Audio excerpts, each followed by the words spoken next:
Om Swastiastu, pemirsa, Sane Syekh Hendres Tiang. Di hari ini, Tiang Jiroli akan memberikan sebuah tayangan masa lalu, sebuah tayangan yang berbau sedikit mistis, dan mengapa Sang Yang Membedi dalam segeni itu tercipta. Pemirsa, di hari ini Tiang didampingi oleh dua damu hidup betara atau dua orang sebagai saksi hidup. Di sebelah kanan Tiang Komang Suparta, ini Luhde.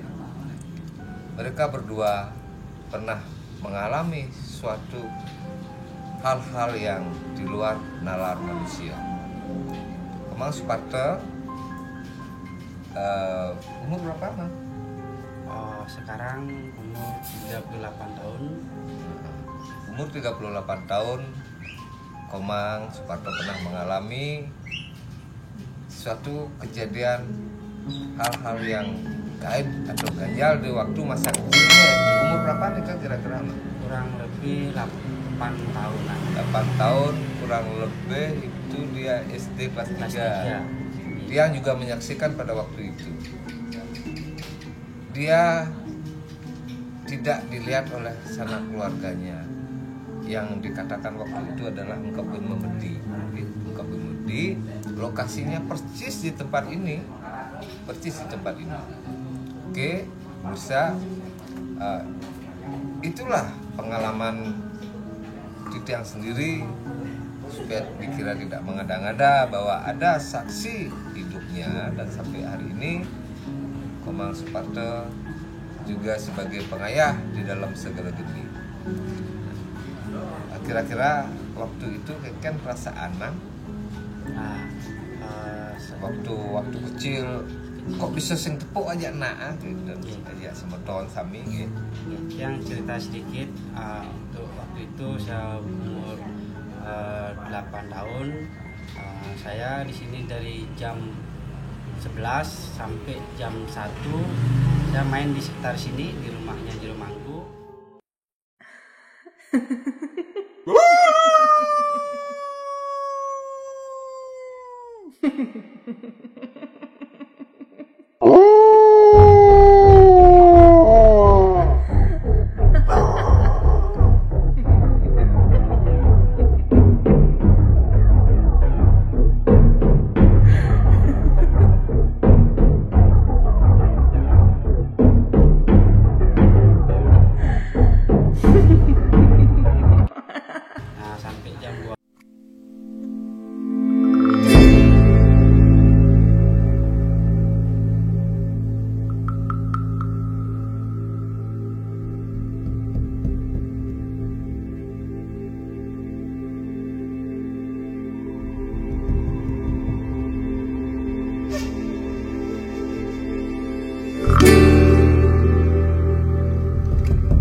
Tua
saya sih mereka bilang teriak-teriak, apa dibilang tuh pas saya, pokoknya dia pakai gamelan juga gitu, keluar gitu katanya.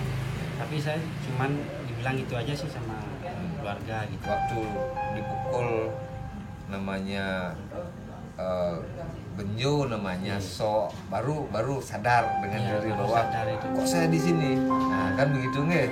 Nah, pemirsa, ternyata dengan alat-alat bunyian yang ada di lingkungan kita, yang ada di dapur, bisa mempengaruhi Komang di saat itu, sehingga Komang kelihatan waktu itu juga, dan keluarganya juga bahagia kan? Waktu itu tidak kebingungan lagi. Betul. Nah, selanjutnya pernah nggak mengalami itu lagi? Belum pernah saya, mudah-mudahan nggak pernah. Nah, sampai hari ini ampun dewasa begini, ampun nikah, kudong lah macam ini. Ya ampun kali itu. Kali pernah merasakan suatu keganjilan di hari ini? Sampai hari ini nggak, ge? Berarti Udah, tidak ya. pengaruh waktu itu dengan sekarang, ge? Ya, nggak pengaruh. Oke, pemirsa, dan ada lagi satu, ini namanya Lode. Juga saya sebagai saksinya waktu itu, dia masih kelas 1 SMP, kelas 1 SMP, dia sudah pingsan, histeris istilah. Pingsannya itu berjam-jam, berjam-jam. Tahu dia baru kesini sudah sadar. Dan itu pun setiap Mapa Graina sekarang setiap Mapa Graina namanya sebelum menjelang Hari Raya Suci Hindu, Lode pasti pingsan. Menurut saya sebagai pandangan spiritual bahwa itu dia kemasukan sebuah energi yang masuk ke tubuhnya karena dia tidak kuat sehingga dia pingsan. Lode di saat pingsan itu apa yang dirasakan? Coba bisa diceritakan sedikit sama pemirsa. Ya, saya cerita sedikit masalah waktu itu, karena waktu itu kan masih kurang tahu masalah hal-hal seperti itu, jadinya kurang memahami. Rasanya tuh nggak tahu ya, cuman nggak enak aja rasanya gitu, kayak Pusing? Pusing kok kayak berat gitu, nggak bisa udah diajak main sama teman kok nggak mau, rasanya nggak ada rasa bahagia gitu, rasanya cuma kayak nangis aja gitu. Pemirsa, itu yang dirasakan bahwa ada sebuah energi mungkin yang disebut dengan roh yang memasuki tubuhnya karena dia kecil waktu itu, dia tidak memahami apakah itu sebuah roh atau apa. Pernah juga di saat mengunjungi orang meninggal, dia pernah cerita sama saya, di saat ke rumah orang meninggal, orang ini ngaben di tempat pembakaran itu dia pingsan ya? Dia pingsan. Nah, itu konsekuensinya kalau seseorang itu dimasuki oleh roh, dia akan berpengaruh kepada kehidupannya sehari-hari. Ini saksi banget. Setelah itu mengapa sampai hari ini bisa tersadar? Apa yang dilakukan? Kalau saya sih melakukannya paling tidak rajinin aja sembahyang gitu ya, walaupun agak sedikit takut tapi terus berani melawan yang seperti itu. Itu karena berkat anjuran di rumahku juga Iya. waktu itu, karena Tiang juga mengambil, artinya memberi sebuah tuntunan kepada Lode sehingga sampai hari ini sehat nggih. Akhir-akhir ini pernah nggak mengalami hal-hal seperti itu? Artinya melihat seperti orang bilang indigo, melihat profil, melihat ini, pernah nggak? Astungkara sekarang nggak pernah karena waktu sudah dapat ditutup soalnya sama di rumahku. Hanya sedikit Ampun Nur, merasakan. ini bukannya apa-apa. Yang sudah mencoba untuk menutup indranya untuk melihat sesuatu hal yang gaib. Astungkara sampai hari ini tidak pernah. Itulah sebuah perbedaan. Oke. Seseorang yang masuk ke alam astral, ke alam gaib, banyak sebenarnya prosesnya. Seperti ini masuk ke alam gaib, dia tidak melihat. Ini masuk ke alam gaib juga, cuman dimasukin roh langsung, cuman efeknya dia bisa, sehingga terjadi sebuah perbedaan. Nah, pemirsa, dari itulah Tiang sebagai pengumpul dalam segel geni mengabadikan sebuah tarian religius, karena saya sendiri menghormati roh-roh suci, menghormati beliau-beliau itu seperti Memedi dan mungkin yang lain-lainnya tidak mau saya sebutkan di sini. Dan ada latar belakang waktu saya kecil masih senang main barong-barongan keraras namanya, dengan gamelan yang seada dari genju, dari penutup botol dan semuanya itu. Terciptalah sebuah tarian-tarian waktu kecil. Nih, ini masih kecil, masih bayi, umur 5 tahun waktu itu. Nah, sehingga saya sendiri teringat di waktu kecil itu, kurang lebih tahun 1990 itu kejadiannya.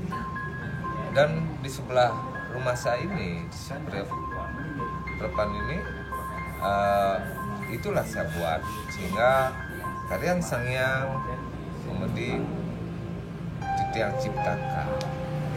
Oke pemirsa, karena tarian yang saya ciptakan itu berada di beberapa dalam segel geni, sehingga tariannya itu bernama tarian Sangyang Memedi dalam segel geni. Oke pemirsa, sekian dari Tiang dengan Komang Supata dengan Lode. Apa yang ungkapkan itu merupakan sebuah kisah nyata di masa kecil saya, masa kecil Komang dan Lode. Semoga bermanfaat sebagai sebuah edukatif. Sekian, dan saya sinap dengan Parama Santi. Om Santi Santi Santi.